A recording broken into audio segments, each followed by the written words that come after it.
नमस्कार मंडळी, राम राम. कोल्हापूरकरांचा नमस्कार.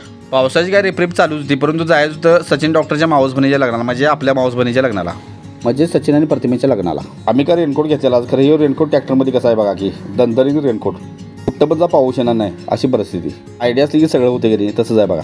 मला जायचं वाकरे फाट्याला, परंतु बरेच बंधार भरलेलं, त्यामुळे आम्ही कोल्हापूरच्या वाटेत निघालो की मी आणि अनिल ताटे आमचे मित्र संघटना निघालो की लग्नाला. गावडी सडोली आणि परत हळदीचं धरण कसं भरले बघा. छत्रपती शिवाजी महाराजांचा पुतळा दिसला, नमस्कार केला. त्याचं काम चालू, त्यामुळे खडी आणि क्रेशर पडलेलं साईडलाच काम चालू होते. आज लग्न सराई असल्यामुळे गर्दी कशी आहे बघा की डायरेक्ट पुईकडे गेला बघा. कोल्हापूरच्या इमारती किती मोठ्या झाल्या तर डायरेक्ट पुणे आणि मुंबईसारखे दिसाले की सगळे. पहिल्याच वर्षी पी एन साहेबांच्या गॅरेजवरच पुढे गेलो आम्ही. बारकसं धरण लागले, पाणी किती गच्चगच भरले बघा. पुरात ज्यांची घरं आहेत त्यांनी खरोखर काळजी घ्यावी, कारण पाण्याची पातळी वाढागली. आता पोहोचलो आम्ही विटाई छत्राई लावून वाकरे फाटा. माजी सरपंच पी आर पाटील लग्न, मग काय दणदणीतच की का माजी सरपंच पी आर पाटील दणदणीत कार्यक्रम करून टाकला की. वडील सावली देणाऱ्या झाडासारखे असतात आणि कोणतेही झाड आपल्याला फळाकडे काही अपेक्षा ठेवत नाही. तो फक्त फळाला कसं गोड बनवता येईल यासाठी जगत असतो. निस्वार्थ प्रेम म्हणजे वडील. बाप बाहेरून कठोर असतो, पण मुलीसाठी तो बाप असून नारळाच्या पानासारखा पोकळ असतो. पुरीची पसंती आली तर बापाची काळजी धडधडणं म्हणजे चिमणी घरटे सोडणार म्हणून आतल्यात खूप रडणं म्हणजे बाप. हसरे खेळकर बाबा एकदम धीर गंभीर दिसू लागतात. पोरीला आणि पाणी मागण्यापेक्षा स्वतःला जोटून घेऊ म्हणतात म्हणजे बाप. या घरातील चिवचिवड आता थांबणार म्हणून बाप लेक झोपल्यावर तिच्याकडे पाहून रडत असतो. लिंबूच्या करत करत मोठी कधी झाली कळलंच नाही. बाप सांगतो तिला सोडून मला पाणी सुद्धा कळतच नाही. दिवसातून एकदा तरी मायेने जवळ घ्यावं वाटतं. परक्याचं धन असलं तरी द्यायला मात्र नको वाटतं. उठल्यापासून झोपेपर्यंत बाबाची काळजी घेत असते. आज ना उद्या जाणार म्हणून पोरगी जरा जास्त लाडाची असते. वडिलांच्या बद्दल सांगल तेवढं कमीच सोडा. मुलीत सगळ्यात जवळचा मित्र म्हणजे कोण असेल तर वडीलच असेल, मला तरी असं वाटते. ते बापाची व्याख्या जेवढी करेल तेवढी कमीच सोडा. किती आनंदात बाबा आहे बघा की. मुलगी आपल्यापासून बिलगणार हे माहीत असून सुद्धा किती आनंदात बाबा आहेत बघा की. काकाशी नमस्कार करायला आणि लग्नाला सुटलो की आम्ही पुढे. नेमकं नवऱ्या मुलग्याच्या भावाचं पण लग्न असल्यामुळे एकूण 2 लग्न होती, म्हणजे 2 जोड्या होत्या लग्नाला. नवरा नवरी जंगी स्वागत होती की. लग्नाला एवढी गर्दी होती, मला वाटते 2000, 3000, 4000च्या लेवलला लोक होती बघा. तर पाटील साहेब गोकुळमध्ये साहेब आहेत, त्यामुळे संपर्क वगैरे त्या पद्धतीचं त्यांचा. आपल्या भारतीय संस्कृतीमध्ये आपली हिंदू संस्कृती एक नंबर. कारण लग्न पण गाजावाजात काम असते, हलक्याचा काय विषयच नाही हो.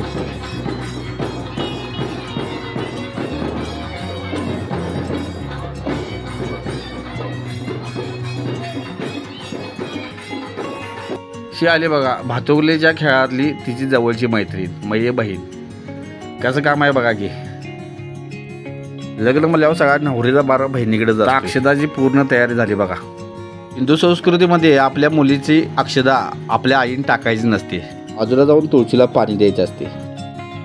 असं आमच्या हिंदू संस्कृतीत अक्षदा सुरू झाल्या बघा. मोठे दोंडकटी फणींद्र परवा फळी शशी शोभतो. हस्ती अंकुश लाडू पर्दी परशु दंती हिरादो. पायी पैंजण घागरी ऋणजुणे प्रेमे बरा नाचतो.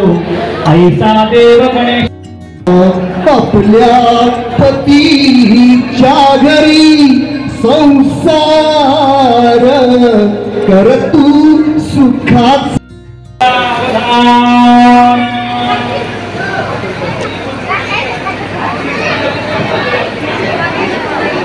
आली लग्न घटी समपी नवरा घेऊन या घरा. गृहे मधुपर करा पूजा करी अंतरपटी धरा. दृष्टा दृष्ट वधूवरा न करे दोघा उर्भिवी वाजंत्रे बहुगलबला. राहिलेल्या अक्षरा सगळ्या भटजीला मारल्या की लोकांनी. आमच्या भागात लय हाल बाबा. लोक नवरा नवरीला आणि भटजीला पण देतात दणका. आता काय करायचं. किज आणि आईचं पण नातं त्या पद्धतीचं असते बघा. लेक झाली ग नवरी तिची सोडून माहेरे. दाटेकंठ माऊलीचा पित्या लागे हुरहुर. भातुकली लपाछपी खेळी अंगणी. तिची आठवणीने येई बहिणीच्या डोळ्यात पाणी. सणासुदीला बहीण आणाव्या भाऊ जाई. सखी तीही येई येवलाई. येता चावून लेकीची माय दारापाशी धावे. जशी पाहून वासरं गाय तोडी आपली दाव. तुकडा ह्यो काळजाचा केला लोकांच्या हवाली. आता तेच मायबाप, आता तेच तिची वाली.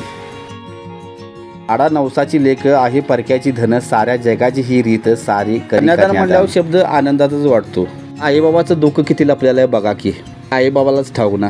मुलीची सगळ्यात जवळची मैत्रीण कोण असेल तर ती पहिल्यांदा आईच असणार असं मला वाटते. लहानापासून आईशिवाय पान हलत नाही कुठलीच गोष्ट. त्यात ना आई माझा गुरु, आई माझा कल्पतरू. लग्न धूमधडाक्याचं झालं बघा. वरती नवरा नवरीच्या स्टेजवर तरी एवढी गर्दी होती, थांबायला जागा खाली बसून जरा लोकांचं शूटिंग करूया म्हणालो.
फोटोग्राफर आणि शूटिंगवाल्यांचं पण काम जोरात होतं की इच्छा समोर त्यांनी बारकाचं स्टेज केलं. तर मला वाटतं डॉल्बी सिस्टीमच लावते काय कळलं ना.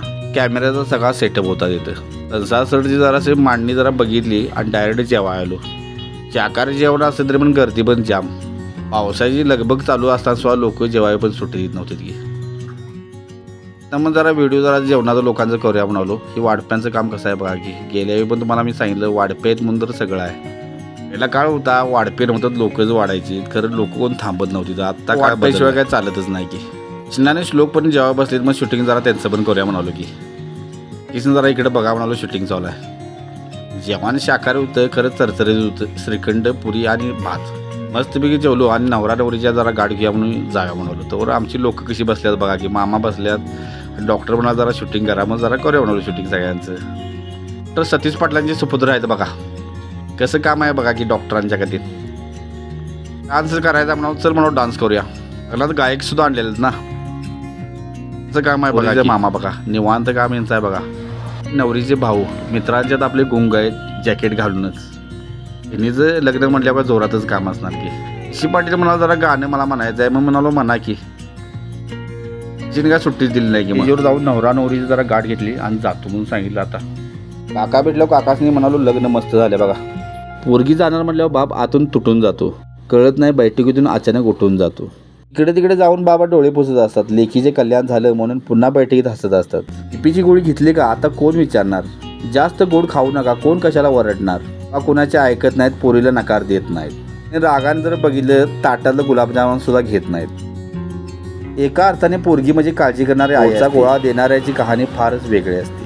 आपाच्या खूप लाडकी असतात या मुली. थोडे दिवस राहतात पण आयुष्यभराची आठवण देऊन जातात या मुली. मुलींचं सांगायचं झालं, जेव्हा आपल्या लोकांना सोडून जायची वेळ येते ना, तेव्हा आपल्या मनात काय होतं ते या मुलीपेक्षा जास्त कुणाला कळणारच नाही. ही बाप आणि आईचं नातं हे असं असते बघा. काकाने एवढ्याच वेळात वेळ काढून सुद्धा लोकांची आणि पाहुण्यांची चौकशी केली जेवला का नाही म्हणून. लग्न म्हणल्यावर गोंधळ गडबड होतेच, परंतु चौकशी करणं सगळ्यात महत्त्वाचे आहे. चला म्हणालो आता झाले, जेवून झाले, आता मस्तपैकी जाऊया अजून सांगून निरोप देतो. काकांचा मित्र आमच्या खराडे सर आणि एस एस पाटील सर. याच मी उभा राहा म्हणालो फोटो काढूया. मित्रांनो कसा वाटला व्हिडिओ. Bye bye.